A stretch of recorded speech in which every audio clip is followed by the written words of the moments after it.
Hi guys, welcome back to the show. It is your girl Sarah right here on Relax Radio, and it is getting very close to the final few minutes of the show. But don't worry, because until the clock strikes 9, I will be here to keep you company and make sure that you're always informed and updated about the very latest that happens. All right, now let's very quickly head into our conversation because we're going to be talking about how 2,000 people who worked for the United Kingdom are still to be evacuated. All right. And before we actually head into that conversation, I want to very quickly remind you that you can get in touch with us by texting us on 07852473473, or you can even comment on our live streams, right, on the comment section, because I can definitely see them and I will definitely respond to them if I, see any comments from you guys. All right. So don't forget to do that. And obviously, something else that you need to do is to go like us on our social, or rather follow us on our socials, because you can like us on Facebook, follow us on Instagram, Twitter, and TikTok, and also subscribe to our YouTube channel as well. All right,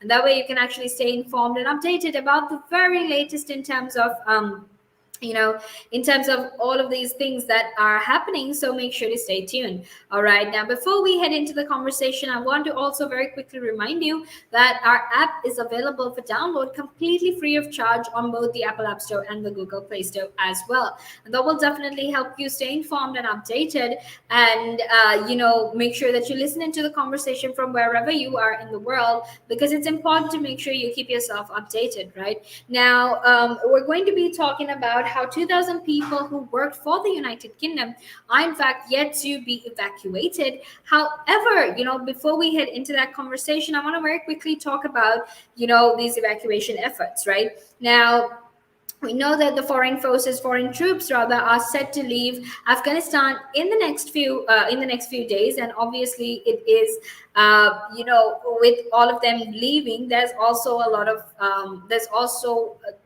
the Afghan citizens who haven't been able to evacuate, their lives are at risk, right? They're basically at that lives are at risk, right, essentially. So yesterday, we had these bomb attacks, and obviously that was terrifying as well. It was terrible because in the middle of trying to leave the country, trying to flee the country, there's now these attacks as well. And the truth is, there's already so much of fear, there's already so much of trauma that these people have gone through, and those terrorist attacks were in fact the last thing they needed. But the truth is, unfortunately, that happened, and now these people are at much greater risk than ever before. Right now, that attack that happened yesterday, that was absolutely terrible, and so many people got injured, so many people were killed as well. And this is not the kind of violence that we need right now, right? And it's absolutely disgusting and it's heartbreaking as well, and appalling in fact that they could do something like that when so many people were scrambling to leave Afghanistan. All right. Now, while we're talking about that, it's important for us to understand that, so many people have been left behind, as not left behind, but, are at they are facing the possibility of being left behind, as well. All right. So to actually head into that conversation, let's very quickly talk about about the situation. Right now, 2,000 Afghan interpreters are, in fact, and others who have worked for the British government are still to be lifted out of Kabul by the RAF. Right now, different sources actually said that as the emergency evacuation reaches its final stages, there's also been these rising fears of people not being able to leave, not all of the people, all of these people not being able to leave. Right, and the truth of the matter is, yesterday we had a terrorist attack, so obviously now that fear has in fact just gotten solidified. If anything, that fear is much more prominent. Right, and there also remains an unidentified number of special cases, human rights activists, judges, LGBTQ plus advocates, and others who have been placed on a special list by the Foreign Office that are waiting to get out. Right, and plus there's also been a number of single nationality Britons that have been stuck there. All right, now if we're going to take if we're going to take the person evacuation efforts, all of the percent or rather all of the people that have been evacuated so far, a total of 10,291 people have been evacuated by the RAF since the fall of Kabul. All right, and this is including 6,380 Afghans and 2,570 Britons and their dependents as well. So 341 embassy staff plus citizens of 38 other countries have also been evacuated. Now this was according to official figures, right? Now, the Ministry of Defense would not be drawn on how long the evacuation would last, because although defense sources suggested it would be as little as 24 to 36 hours to actually allow the British military to pack up, followed by the US before a final 31st August deadline, there has been a lot of chaos, right? So in these situations of unexpected emergency, would it then be that these troops would extend beyond the 31st deadline? Right now, these are other questions that have been there as well. However, at the moment, 2,000 people are still left behind. They're still waiting to be rescued and to evacuate the country as soon as possible, and that is the plight of them. All right, now make sure to stay tuned, because we're actually going to head into a small break right now, and after that we will be back to discuss this further. So until then, make sure that you stay tuned.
Hi guys, welcome back to the show. It is your girl Sarah right here on Relaks Radio, and we're getting very, very close to the final few minutes of the show. But don't worry, because we still have, so much more left to talk about right here on Relaks Radio.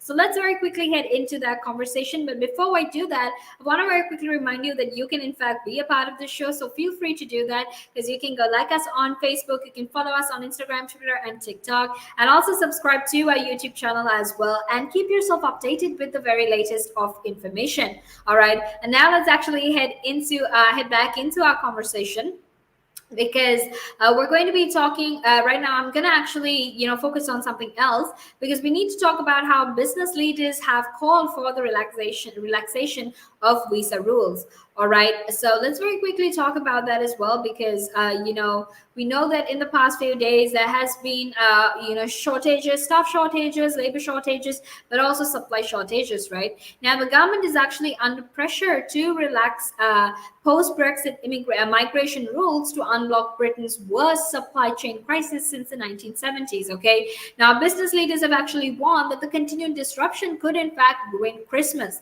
Okay, and basically industry bosses said that, urgent changes needed to be made to the visa system, because that was why retailers were finding it hard to recruit people, because at least for the time being they asked to be given the ability to actually recruit workers from abroad, right? Because right now we've seen how restaurants across the world have been asking for the relaxation of these rules. They have been having staff shortages. They haven't been able